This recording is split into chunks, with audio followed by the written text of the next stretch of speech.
बचेगा। ये योगी आदित्यनाथ अंधे हैं क्या? कान के बहरे हैं? कान में तेल डाल रखे हैं? या ये उत्तराखंड के हैं और उत्तर प्रदेश को ये राहुल गांधी चुनाव आता है तो अपना भेष बदल लेते हैं, सब काम बदल लेते हैं, उनके बाप का नहीं पता कौन थे क्या थे। भारतीय जनता पार्टी है पारिवारिक शब्द का ध्यान दीजिए, आप क्या बोल रहे हैं? पार्टी भारतीय जनता पार्टी में प्रधानमंत्री ये भारतीय जनता पार्टी के सच्चे हिंदू हैं। सच्चे हिंदू नहीं है। अब ये कह रहे हैं राहुल गांधी के बाप का पता नहीं है। ये बताइए, ये इस आदरणीय मोदी जी नहीं कहेंगे, ये लोग आग लगाने वाले कह रहे राहुल के बाप के पता नहीं है। यही कारण है कि भारतीय जनता पार्टी का सर्वनाश हो रहा है देश से, और अभी आधा हुआ है, 2027 में पूरा सर्वनाश हो जाएगा, इसको लिख लेना। न हिंदू खतरे में है, न मुसलमान खतरे में है, इनकी सिंहासन इनकी कुर्सी खतरे में है। इनकी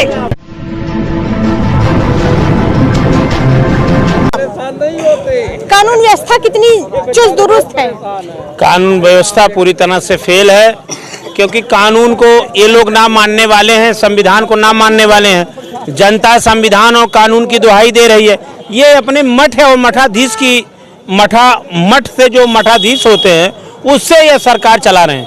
कानून और संविधान से लेना देना नहीं है। अगर ये होता गोली मारो जय श्री राम, अभी एक भाई साहब कह रहे थे, उनकी बात से मैं अपने को शब्द करते हुए कह रहा हूँ, जिस देश में पुलिस उठा करके पूछताछ में मार देती हो, जहाँ लड़कियों को जलाया जाता हो और मणिपुर में नंगे औरतों को घुमा दिया जाता हो, हिंदू के नाम पे जिस देश में गौ माता जो हमारी माता गाय मांस का निर्यात पूरे विश्व के पटल में ये गोमांस को सप्लाई करती है, ये सरकार मोहर मार के विदेश एक्सपोर्ट करती है। गौ माता हमारे तड़प के मरते हैं, सांड भी तड़प के मरते हैं, वही नौजवान हमारा तड़प के मर जा रहा, न्याय नहीं मिल रहा है। कहीं गोली, कहीं हत्या, कहीं लूट, कहीं छिनैती। अगर इसकी भी कोई आवाज उठा करके लड़ाई लड़ने का काम करता है तो उसके घर पे बुलडोजर और गोली मारने का काम ही ये भारतीय जनता पार्टी गठबंधन की सरकार काम करती है। बाबा को भी गुमराह करके कटेंगे बटेंगे नारा, मंगलसूत्र, बांग्लादेश, केवल यही मुद्दा रख गया देश का। क्या महंगाई दूर हो गई? कोरोना से वैक्सीन लगी थी जिन करोड़ों लोगों का, क्या उनके जान पे अब खतरा खत्म हो गया? किसानों की आय दुगना हो गई? ये चलाने वाले फुटपाथ पे रहने वालों के लिए जो आपका 15 लाख का सपना आप खाता में आ जाएगा, काला धन आ जाएगा।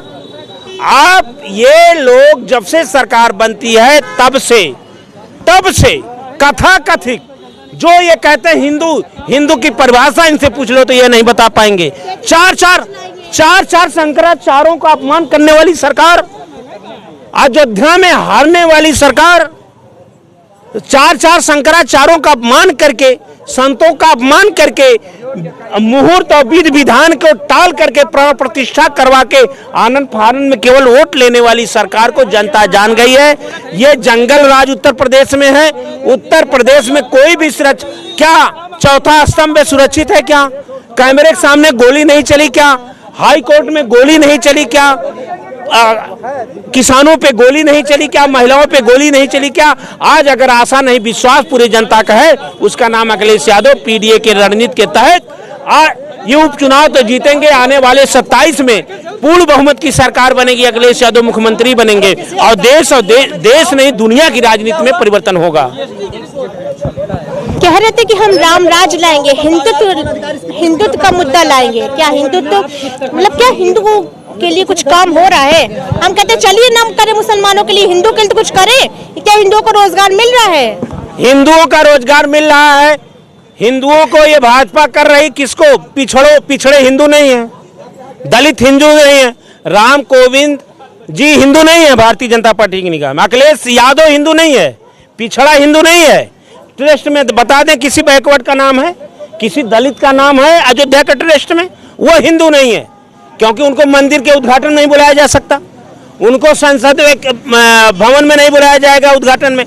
यही राष्ट्रपति को एक मंदिर में जाने से रोक दिया गया। तो ये जो है ये हिंदू केवल कथा कथित।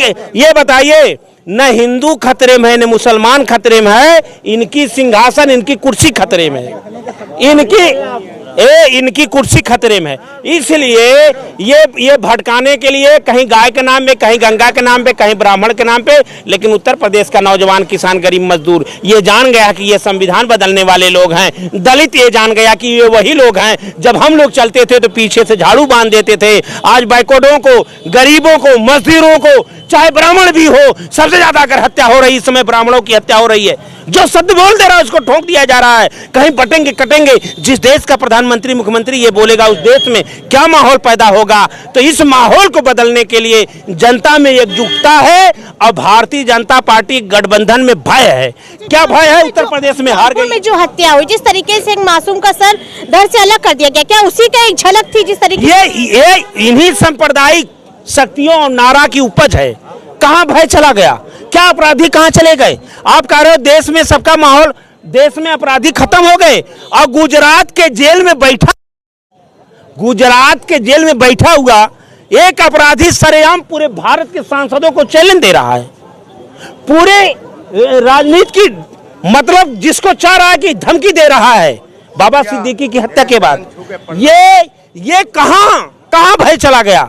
चीन आपके घर में घुस जा रहा है। मणिपुर आप जा नहीं पा रहे हो। मणिपुर आप जा नहीं पा रहे हो। राष्ट्रीय पहलवानों घसीटा जा रहा है। योगी जी ने कहा था कि हम सारे माफियाओं को जेल में डालेंगे, मिट्टी में मिला। उन्होंने कहा था 15 लाख हम लाएंगे। उन्होंने कहा था, वही कहते कि अगर 90 दिन में नोटबंदी से काला धन नहीं आया तो मैं फांसी लगा लूंगा। फांसी लगाए, काला धन आया, 56 इंची आया, 56 इंची आया, या किसानों की आय दुगनी, या वो तो बहुत कुछ कहे कि 2 करोड़ नौकरी हम लाएंगे। 2 करोड़ नौजवानों की नौकरी कहने वाले पाखंडी लोग राम को लाए, कृष्ण को लाएंगे, और ये 2 करोड़ नौकरी कब लाएंगे? जगह जगह पर जो है पोस्टर लगा हुआ है कि 2 करोड़ युवाओं को नौकरी दे। क्या सिर्फ पोस्टर ही लगाए थे क्या? वो पोस्टर लगाएंगे, वो तो पेपर लीक कराएंगे, नौकरी नहीं बताएंगे। आप कोरोना वैक्सीन से चंदा कौन लिया? ये तो जातिवाद नहीं डरते, संत तभी भी जातिवाद नहीं डरता है। राहुल गांधी चुनाव आते हैं तो जनेऊ पहन लेते हैं, टोपी पहन लेते हैं, हर चीज पहन लेते हैं। उससे पहले कहाँ दिखते हैं? कहीं नहीं दिखते, दुनिया में नहीं दिखते। अगर संत होते तो अपने बात बोलते। जो महाराज जी भारतीय जनता पार्टी कर रही है वो तो ही नहीं कर सकता। आप देख रहे ना, उपचुनाव है, उपचुनाव उत्तर प्रदेश के अंदर 9 सीटों पे है। 9 सीटों में रिजल्ट दिख जाएगा तो भारतीय जनता पार्टी के साथ उत्तर प्रदेश की पब्लिक है या नहीं है। इनका कहना है कि उपचुनाव में ही इसका नतीजा। राहुल गांधी ने कभी नहीं बोला है बटोगे तो कटोगे। राहुल गांधी प्रेम की दुकान चलाते हैं, मोहब्बत की दुकान खोलते हैं। भारतीय जनता पार्टी से ये नहीं बोलते हैं कि बटोगे तो कटोगे। राहुल गांधी का ये शब्द नहीं है। राहुल गांधी हिंदू, मुस्लिम, सिख, ईसाई आपस में है भाई भाई। और भारतीय जनता पार्टी काटने की बात करती है, बांटने की बात करती है, उड़ाने की बात करती है, दंगा कराने की बात करती है। यही कारण है कि भारतीय जनता पार्टी का सर्वनाश हो रहा है देश से। और अभी आधा हुआ है, 2027 में पूरा सर्वनाश हो जाएगा। इसको लिख लेना आप। क्या कह रहे थे? समाजवादी पार्टी है, परिवार की पार्टी है। आप हर चुनाव में देख लिए, सेपाई थे, इतने सांसद बने, सब बने। राहुल गांधी चुनाव आता है तो अपना भेष बदल लेते हैं, सब काम बदल लेते हैं। उनके बाप का नहीं पता कौन थे, क्या थे।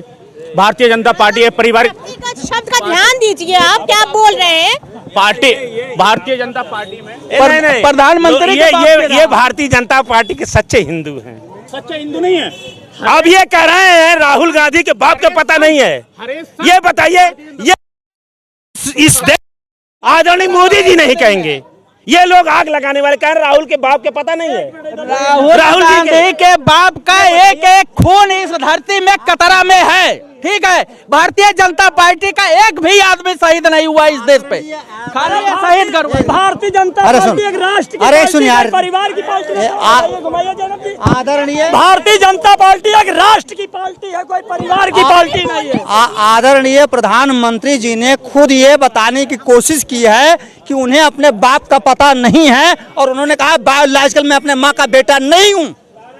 इससे बड़ा गंदा शब्द हो सकता है क्या? भारतीय जनता पार्टी के संस्कारी प्रधानमंत्री जो भारत में बने हुए हैं, वो कहते हैं बाल आजकल मैं अपने माँ का बेटा नहीं हूँ। आपने अपनी माँ का अपमान कर दिया, आप अपने बाप का अपमान कर दिया। वो उनके पूछने वाले पूछते हैं, उनके अनुयायी पूछते हैं कि राहुल गांधी का बाप कौन है। वो सज्जन बताओ उनके बाप का क्या नाम है, क्या सबूत है उनके बाप का नाम का। जो इस तरीके की बात करते संस्कारी लोग, डूब मरना चाहिए चुल्लू भर पानी में जाकर के लोगों को। देखिए, व्यक्तिगत शब्द का इस्तेमाल नहीं करना चाहिए, बिल्कुल सरासर देखिए जो गलत है। आजादी के वक्त में कांग्रेस पार्टी का एक बड़ा योगदान रहा है, इस चीज को कोई दरगुजर नहीं कर। देखिए, कांग्रेस पार्टी भारतीय जनता पार्टी में कोई फर्क नहीं है, लेकिन जो आम जनता है वो प्रधानमंत्री नरेंद्र मोदी को पसंद करती है।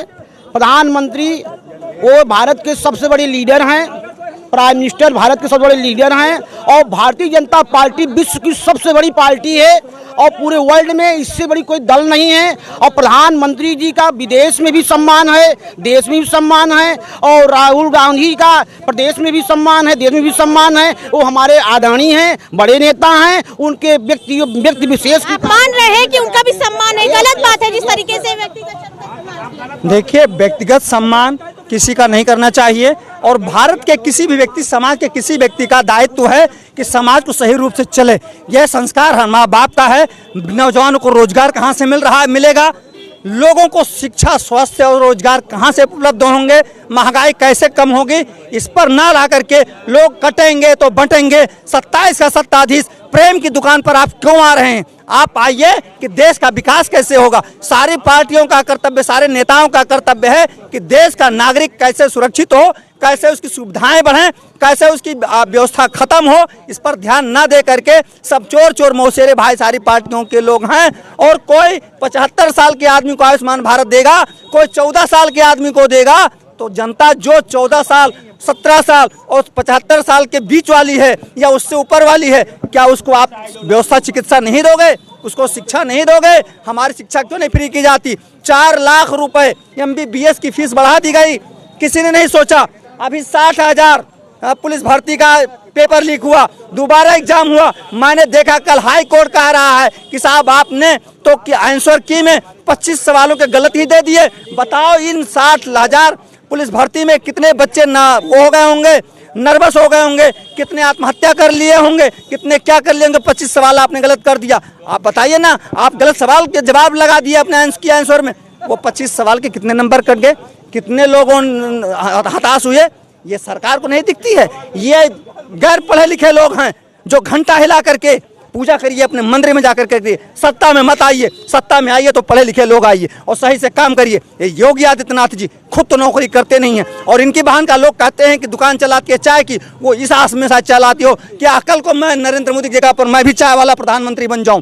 हो सकता है इस उद्देश्य से चल रहा हो, मैं ये नहीं कहना चाहता हूं, लेकिन योगी आदित्यनाथ को चाहिए कि आप उनके पास जितने सलाहकार सरकारी अफसर हैं उनको हटा दें। एक व्यक्ति को 4 विभाग दिया गया है, एक ही विभाग के 4 पद दिए गए हैं। एक को प्रमुख सचिव आवास बनाया जाता है, एक को जो है सचिव आवास बनाया जाता है, उसी को आयुक्त आवास बनाया जाता है, उन्हीं के एक अपर आयुक्त को आवास आयुक्त अपर आयुक्त बनाया जाता है। वही जो है योगी आदित्यनाथ का विशेष सचिव बनता है। न्याय कैसे जनता को मिलेगी? अपर आयुक्त अगर देगा, आयुक्त अगर देता है कोई निर्णय, उसके खिलाफ सचिव के यहाँ जाएंगे, उसके साथ मुख्यमंत्री के यहाँ जाएंगे। बताइए कैसे न्याय मिलेगा? ये योगी आदित्यनाथ अंधे हैं क्या? कान के बहरे हैं? कान में तेल डाल रखे हैं? या ये उत्तराखंड के हैं और उत्तर प्रदेश को ये बनाना चाहते हैं? बिहार के अधिकारियों को ला करके बिहार बनाना चाहते हैं? ये क्या बना रखे हैं योगी आदित्यनाथ? पूर्वांचल के टकैत सब आकर के यहाँ पर भाग चुके हैं, बिहार के लोग आ चुके हैं, छत्तीसगढ़ के लोग आ चुके हैं, मध्य प्रदेश के लोग अधिकारी यहाँ पर आ गए हैं अधिकारी बन करके। ऐसे योगी आदित्यनाथ को नौकरी छोड़ देना चाहिए, अपना